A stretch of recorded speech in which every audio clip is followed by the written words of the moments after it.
La Russie est un très grand pays géographique, mais pardon de le dire comme ça, c'est pas injure que de le dire, c'est un tout petit pays économique. C'est le PIB de l'Espagne, on le sait. Aujourd'hui, la Russie discute d'égal à égal avec les États-Unis, on le voit dans tout le processus syrien. La Russie, en apparence, est redevenue l'autre grand, alors qu'en réalité, ça reste un pays dont le PIB est globalement entre celui de l'Espagne et celui de l'Italie, avec une démographie en déclin, avec une économie qui ne va pas très bien. Donc, ça veut dire que c'est quoi? C'est un écran de fumée, selon vous? C'est une puissance moyenne, mais qui a les moyens, parce qu'elle a une politique déterminée, parce qu'elle a le courage... Parce qu'elle a un siège au Conseil de sécurité. Elle a un siège de sécurité, mais la France aussi. Elle assume ses choix, et à partir de là, redevient le grand interlocuteur de Washington. On va régler une fois pour toutes une question, celui du PIB de la Russie, de l'économie de la Russie là. Et donc à chaque fois que vous allez entendre les médias ou quelqu'un vous parler de l'économie de la Russie qui va s'écraser, s'effondrer, vous allez simplement lui envoyer le lien de cette vidéo. C'est tout. On a tous entendu ces dernières années la propagande médiatique qui cherche à nous faire croire que la Russie ne serait qu'une petite puissance régionale avec une économie comparable à celle de l'Espagne.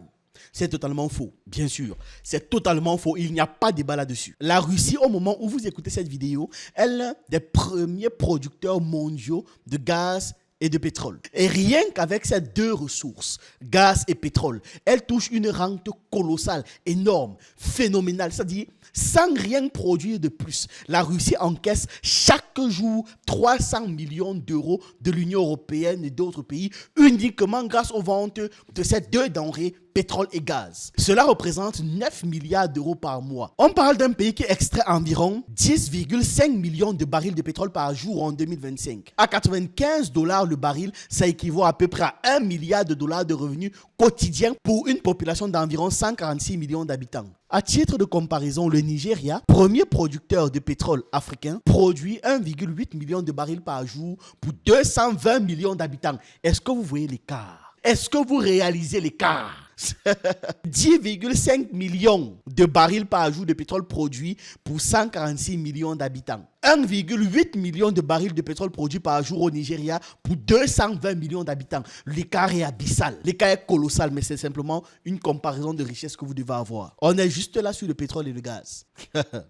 Avec les revenus stables issus de ça, donc du pétrole et du gaz, la Russie a accumulé depuis 2014, année de l'annexion de la Crimée, près de 700 milliards d'euros de réserves monétaires et environ 220 milliards de dollars dans son fonds souverain, en plus de leurs réserves d'or qui continuent de croître, dépassant désormais les 3400 tonnes. 3400 tonnes. Tout cela lui permet de résister aux sanctions occidentales. Résultat, en 2025, malgré les embargos, son économie se maintient à un niveau comparable à celui de l'Allemagne. Non, à celui de toute l'Union européenne en termes d'exploitation stratégique. La seule personne qui peut parler à la Russie, par contre, dans l'Union européenne, c'est l'Allemagne. C'est tout. Parce que même l'Allemagne, là, ils ont dépassé. En plus, Moscou a su transformer l'embargo occidental en opportunité. Première productrice mondiale d'engrais azotés, la Russie est également devenue l'un des principaux exportateurs agricoles mondiaux. On parle d'un pays, c'est-à-dire les gars jouent. On parle d'un pays qui cultive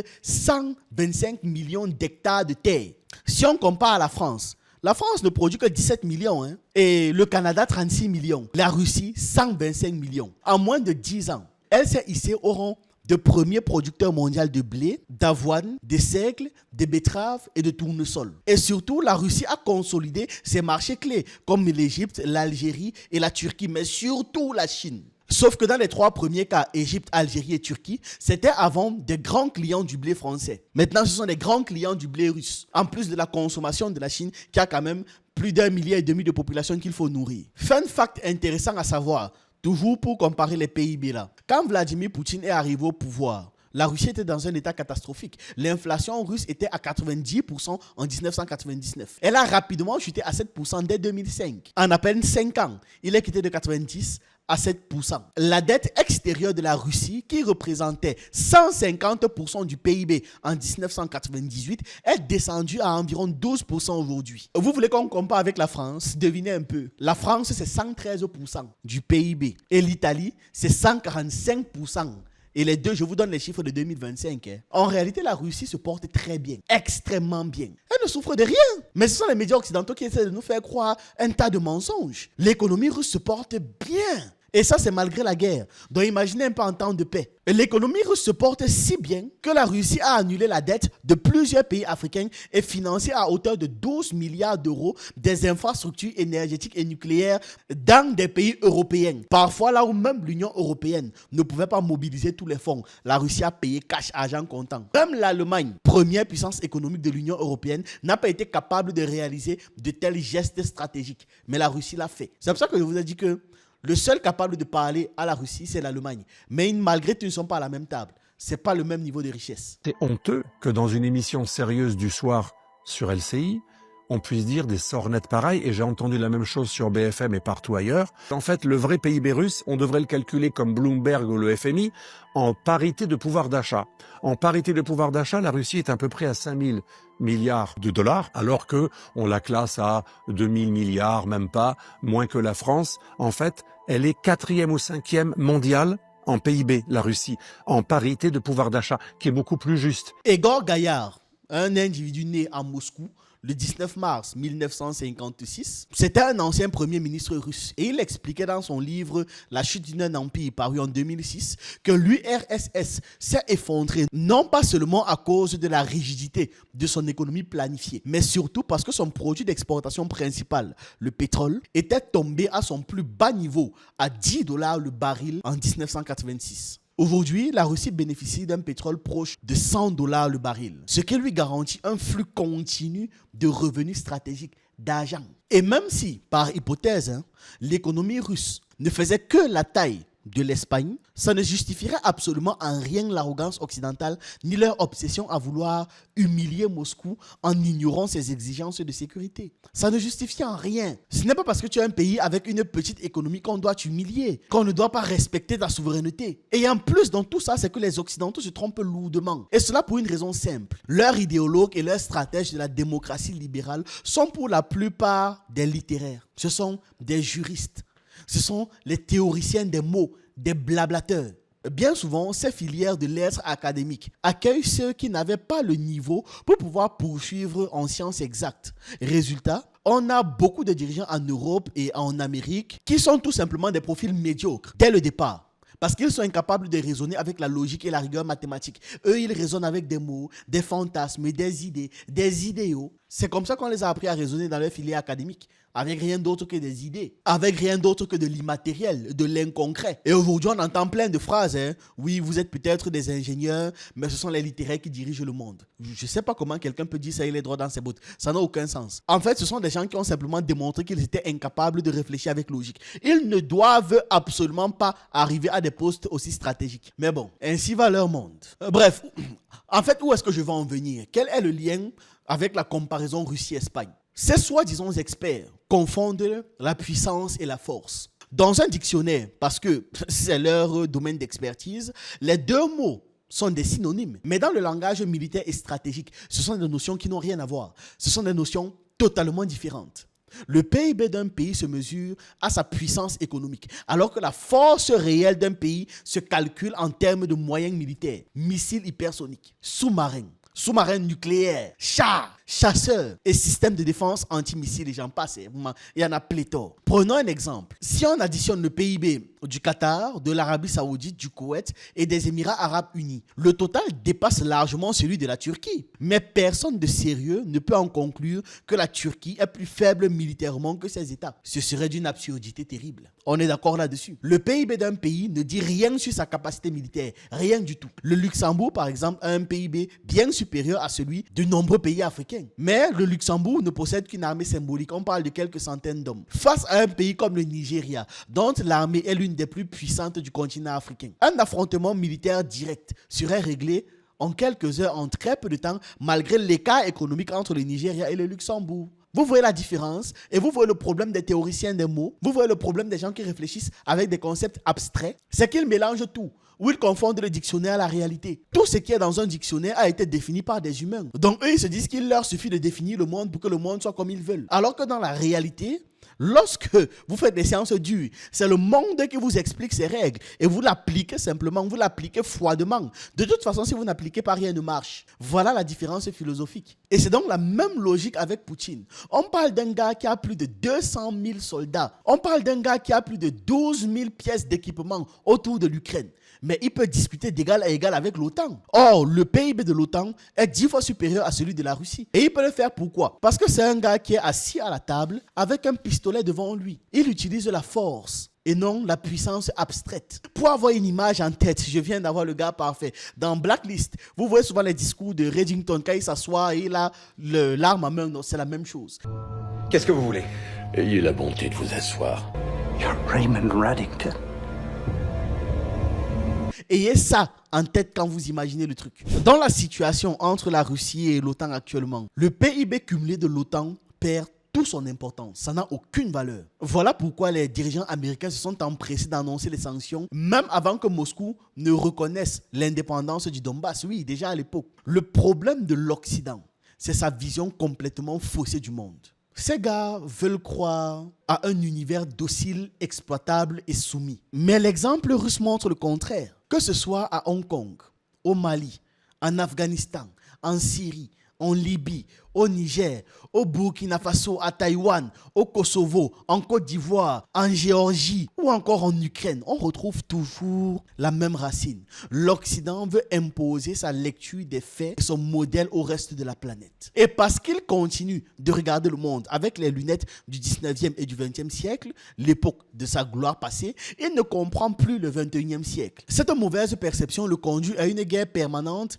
directement ou indirectement, contre tous ceux qui refusent de plier le genou ou de lécher leur sale botte. Et au lieu de se remettre en question eux, à chaque crise, ils s'enfoncent encore plus dans la fuite en avant. Ils multiplient les sanctions miracles qui n'ont jamais marché nulle part. Mais loin de résoudre quoi que ce soit, parce que ça n'a jamais marché nulle part, toutes ces mesures les rendent juste plus ridicules, les rendent juste plus incompréhensibles. Et le monde trouve tout ça grotesque. Vous n'avez pas imposé quoi que ce soit à qui que ce soit. Même les enfants dans une cour de récréation savent qu'un médiateur qui est venu pour séparer deux camarades qui se battent doit au minimum être neutre ou alors il doit être plus fort que les deux qui se battent réunis. C'est pas pour rien qu'on appelle le professeur. Sinon, ça perd toute crédibilité. S'il n'est pas neutre ou s'il n'est pas plus fort que les deux réunis, il perd toute crédibilité. Dans la cour de récré, on appelle le professeur quand il y a une bagarre, non? Donc, comment expliquer... Et vraiment, je veux qu'on y réfléchisse. Comment vous expliquer que dans la crise ukrainienne, l'Occident, qui prétend jouer le rôle d'arbitre, de médiateur, menace l'une des parties et lui impose de lourdes sanctions. Et après ça, ils s'attendent vraiment à ce que la Russie reste s'asseoir et négocier. À quoi leur servent en réalité leurs allers-retours, leurs voyages constants? Oh, ils étaient en Angleterre, oh, ils étaient à Paris, oh, ils étaient en Allemagne, oh, ils étaient à Budapest, oh, ils étaient je ne sais où. Ça leur sert à quoi de se déplacer autant s'ils ont déjà choisi leur camp? À rien. Ça ne sert à quoi de faire semblant de vouloir la paix s'ils ont déjà choisi leur camp. Dites-vous qu'en 2025, et on doit le rappeler ce genre d'informations, la Chine est encore actuellement frappée de certaines restrictions occidentales depuis 1989 à cause de la répression des manifestations de Tiananmen. Et là, vous comprenez pourquoi la symbolique du défilé militaire à Tiananmen. L'Occident est dans une arrogance de punir les autres nations pour la manière dont les autres nations gèrent leurs affaires internes. Et tout ça, ça traduit une illusion occidentale, celle de croire qu'ils sont toujours les maîtres du monde. On s'étonne souvent que les élites occidentales agissent comme des enfants capricieux. C'est-à-dire qu'ils sont toujours là à donner des leçons, mais ils sont incapables de ranger leur propre chambre. En cherchant la racine de ce mal, on tombe sur l'école, oui. C'est là où tout commence. Pas dans la rue, pas dans la jungle des affaires, mais dans le temple du savoir où on fabrique les cerveaux de demain. La Sorbonne et Sciences Po à Paris, Harvard à Boston ou encore Oxford en Angleterre, pour ne citer que cela, il y en a plein d'autres. Et à première vue, toutes ces institutions ont tout pour séduire. Ce sont de véritables parcs d'attractions pour l'intelligence. Il y a d'immenses bibliothèques, de l'histoire, des conférences brillantes. Ce sont des écoles avec des réputations planétaires. Tout ça a de quoi convaincre n'importe quel parent prêt à débourser littéralement une fortune pour y envoyer leurs enfants. Mais derrière toute cette dorure et les amphithéâtres solennels, il y a un piège subtil. C'est l'infantilisation des consciences. Comment est-ce que ça marche? Tout commence par les professeurs. Ce sont eux les architectes invisibles qui sculptent en fait l'esprit des gens. Mais attention, un professeur ne transmet pas seulement les connaissances. Le professeur transmet aussi et surtout ses croyances. C'est un peu comme un boulanger qui, en vendant son pain, te donne en douce la recette de la famille, ses obsessions et parfois même ses indigestions. C'est ça avec les professeurs. Les professeurs ont des traumatismes. Les professeurs ont des secrets, des astuces. Le professeur, il transmet tout ça, absolument tout. Ce sont les traumatismes-là que j'ai appelés les indigestions. Dans le monde académique, qu'est-ce qui fait la valeur d'un bon professeur? Ce n'est pas seulement le fait que son cours soit bon, soit bien compris ou alors son charisme, mais c'est surtout des publications. Dans le milieu académique, ce n'est pas le « je pense donc je suis ». Non, c'est plutôt « je publie donc je suis ». Pas de livre, pas d'article, alors vous êtes invisible, un fantôme errant même dans les couloirs de l'université. On ne vous connaît pas. Et résultat, les professeurs se battent pour inonder le marché de leurs écrits, de leurs pensées, un peu comme des influenceurs qui pensent à publier chaque jour pour ne pas qu'on les oublie. Et c'est là qu'on touche le cœur du problème. Parce que ces publications ne sont pas anodines. Elles sont souvent la vitrine officielle de ce que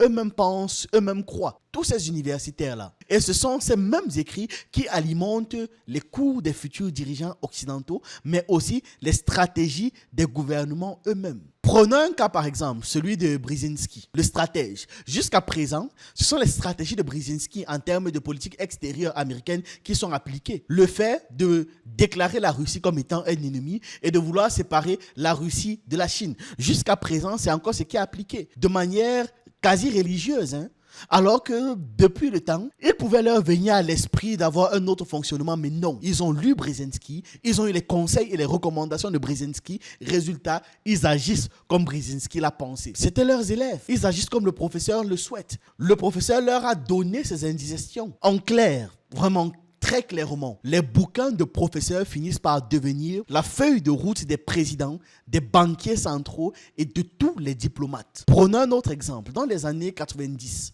les universités américaines regorgeaient de publications célébrant la fin de l'histoire. Je profite pour passer un coucou à Francis Fukuyama, pour ceux qui auront la référence. Quel a été le résultat? Toute une génération de dirigeants s'est mise à croire que la démocratie libérale était un produit garanti à vie, garanti pour l'éternité. C'est-à-dire, on dirait une voiture japonaise. Sauf que voilà, l'histoire est revenue frapper à la porte. Et depuis, l'Occident est en sueur, panique, tremble et ne sait pas comment réagir. Un autre exemple dans le domaine économique. Des professeurs bardés de diplômes ont publié des théories affirmant que la mondialisation allait enrichir tout le monde. Ils promettaient un grand festin où chaque convive aurait sa part du gâteau. Mais en réalité, il y a certains qui ont hérité de la part du gâteau avec la cerise et même la crème et l'assiette en argent et la cuillère en or. Tandis que d'autres ont payé la facture. Ils ont tout payé absolument toute la note. Et ils ont tout perdu dans l'achat de ça. Donc, leurs affaires de libéralisme-là a enrichi une minorité de personnes et appauvri l'écrasante majorité. Et c'est avec tout ça, ces exemples que je prends ici, qu'on comprend que l'école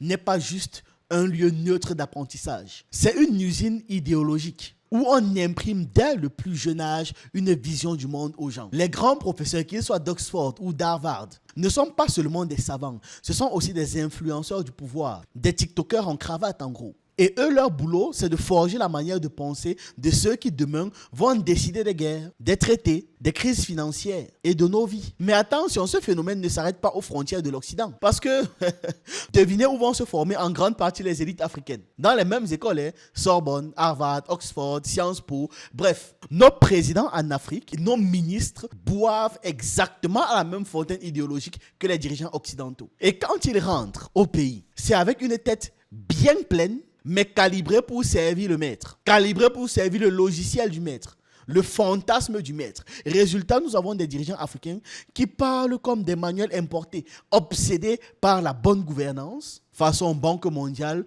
fascinés par le mot démocratie, même quand ils ne s'adaptent pas à notre contexte ou à nos contextes locaux. Et absolument tous sont persuadés que le salut passe toujours par plus d'ouverture aux marchés occidentaux. Ils deviennent en fait des relais de transmission de simples haut-parleurs qui amplifient les idées fabriquées ailleurs qu'en Afrique. Combien de fois est-ce qu'on a vu ou entendu des ministres africains répéter mot pour mot les théories économiques apprises à Paris ou à Londres? Même quand ces théories-là ruinent l'agriculture locale ou encore favorisent les multinationales étrangères, ils répètent seulement. C'est ce qu'on les a enseignés. En fait, l'Afrique vit une double peine. Non seulement nos élites sont formées avec le même moule idéologique que celle de l'Occident, mais en plus, elles reviennent avec une mentalité de sous-traitant intellectuel. Plutôt que de construire un logiciel africain adapté à nos réalités, elles gèrent en fait le continent avec des recettes pensées pour d'autres climats, d'autres histoires, d'autres sols, d'autres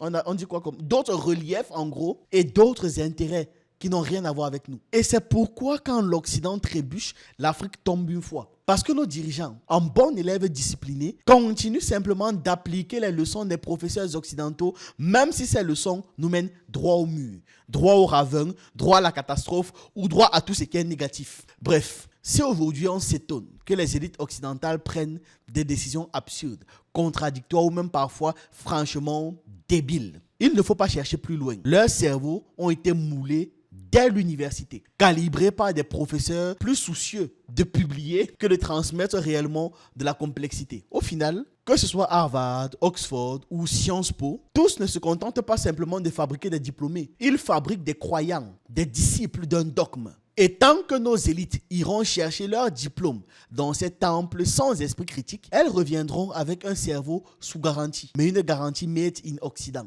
Voilà. C'est ce que j'avais à partager avec vous dans cette vidéo. Dites-moi ce que vous en pensez en commentaire. J'espère que ça règle une fois pour toutes le débat sur le PIB de l'Ukraine, sur la richesse de l'Ukraine et j'en passe. Et j'ai profité pour vous faire cette petite réflexion-là et présenter une analyse qui pourrait expliquer la manière de penser des dirigeants occidentaux. Bref, voilà ce que j'avais à partager avec vous dans cette vidéo. Dites-moi ce que vous en pensez en commentaire. Pensez à vous abonner, à liker, c'est le bon moment. Partagez un maximum. Je suis Shadowban et on se retrouve une prochaine fois.